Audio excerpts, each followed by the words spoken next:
The Mora Eldris. So I've been looking at this knife for about a year, which is kind of weird. That's a long time to look over a product, but you know, I have enough knives. That's not debatable. I have enough. I have made my own blades. I've made blades that are even very similar to what I'm looking at right here, but not the same. And over time, you know, for 20 bucks, it didn't take me too long to save up enough money. It was more the fact of I didn't want something redundant. I wanted something that could do something better than what I already had. And I watched enough reviews, I decided to take a risk, and I purchased this Mora Eldris. This is exactly how it looks when you buy it, if you buy the simple package. And I opted to go ahead and throw it in a belt loop because that's what they offer for this. One critique I could give about the sheathing system is that I would appreciate that, first of all, this belt loop system should come with the knife at any price. That's just normal. Not everybody's going to carry this neck knife carry, and they knew that, which is why they put the indentations in the back. But it didn't come with a belt loop, which is kind of weird. It's not a great way to treat your customers, to give them one more thing to tack on that they have to buy just to make it usable. But I suppose that you could argue the other way, that this is a nice little pocket carry or something to throw in a bag. That would make sense to me too. Very lightweight, very easy to transport, and it doesn't stick out too bad. But I like to carry things on a belt loop, and more often than not, on a climbing hook on a belt loop if I'm actually doing work, if I'm out and about. So this knife finally caught my attention. I made the purchase, went with the reddish maroon, whatever that color is. I really like it. It's very cool. It's one of my favorite colors. It stands out in the snow pretty well also. And in the summer, it draws your eye. And so it's not easy to lose, just like this orange console. It's nearly impossible to lose a thing like that. One of the things that drew me to this knife is the fact that I really, really like the Mora console. I think it's one of the better knives Mora has ever put out for all-around utility. With the Scandinavian grind, you can do a lot of woodworking. With the stainless steel, you don't have to maintain this blade a whole lot. It's easy to re-hone or re-sharpen.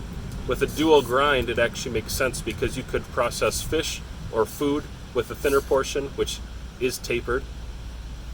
And with a thicker portion, you can still process wood and do some of your whittling tasks. The handle is thick enough for most people.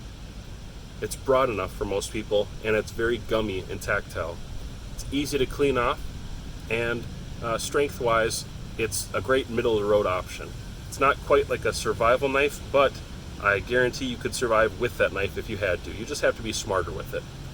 Not so abusive. So the Eldris caught my eye because it seemed like just a small version of that. And it is. And some people will find positives, some people will find negatives in the things I'm going to say. So what it is to you is great. Here's what it is to me. I wanted a knife that was small, which I already had a few fixed blades that were small like this, but that had a really nice rounded handle. And I've made some birch stacked beautiful blades. You can watch my old videos to find those. That had about a 3-inch blade, but this one's just a little more compact and the handle's just a little bit more comfortable. I really like it. It's got that gummy texture. It's thick enough for my large to extra large size hands, and it's so easy to clean. If you've got guts or resin or dirt all over it, you can hit this with Dawn dish soap and very quickly just scrub it right back off, put it back in the sheath, wash the sheath out with a little bit of water with those big drainage holes or lanyard hole in the bottom.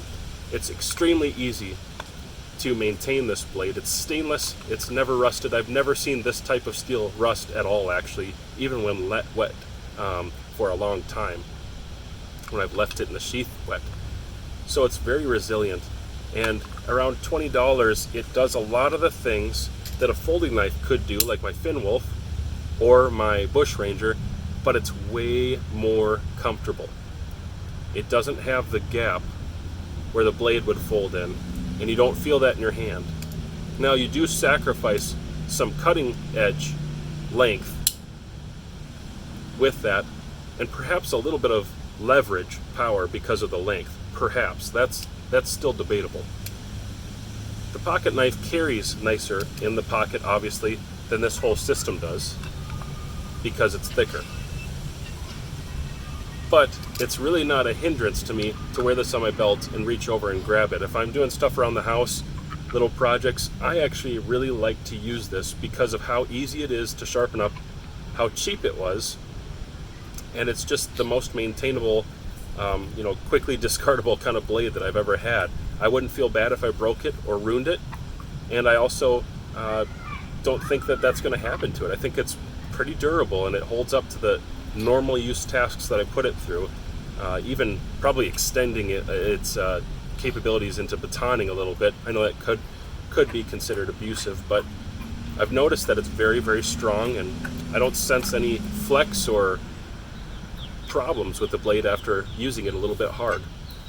It's great for for material removal on pieces of wood, your stock wood, making kindling. The only thing I'll say is that this dual grind, which makes a lot of sense in the Cons Bowl, doesn't really make sense in the Eldris. And I believe that Mora knows this because they've recently released a version of the Eldris that is just a complete Scandi grind all the way through. It does not have the dual grind. One thing I've noticed is just in material removal and a little bit of carving, as well as, especially with feather sticks, that change in the shoulder and the grind, you can feel that when you're working through a piece of wood, and it messes with you a little bit. I think you can get past it. I think you can get better with it, but it has ruined a good number of really beautiful feather sticks because I just got to that transition point and it started cutting deeper. And so, a little problematic, but again, it's probably just a learning curve thing.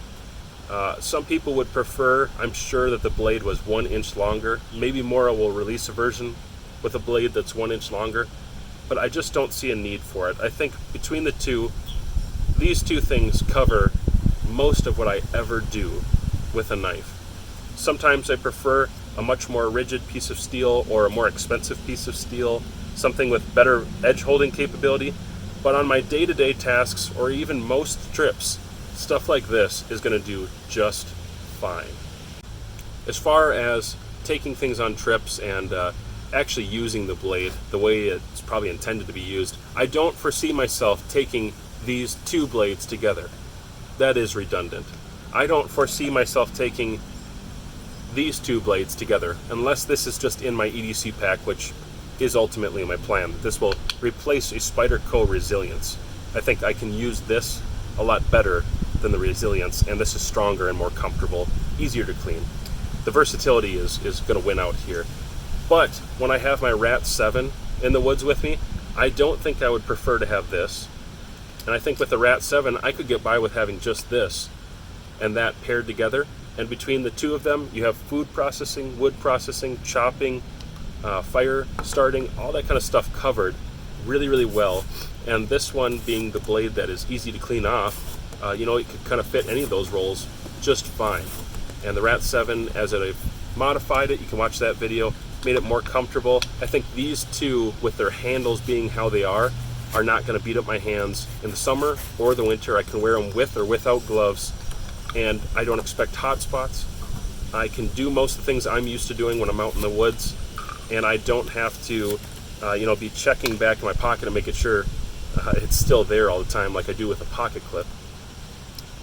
Nor do I have to worry about the hot spots I'm going to get from the gap in a folding knife. It's smaller than a normal fixed blade, which means I have more space for other things. If I'm going to go ultralight backpacking, honestly, out of the options represented right here, I think I would much rather have this little mini Cons Bowl called the Eldris. This makes more sense than the rest for me in the way that I use blades. So, not a review, really. I was just talking about it. If you have any questions, go ahead and post them down in the comment section. Ultimately, this is a really affordable blade. You probably could save up to 20 bucks and get it, but don't expect that it's going to do anything better than blades you already have necessarily. It's probably a little bit redundant for most of us, and perhaps it's just a better option for all-around use on a trip than some of the bigger blades that we already carry, some of the smaller folding blades that are just a little bit limited. Ultimately, this one does better for me in the kind of way that I use a knife.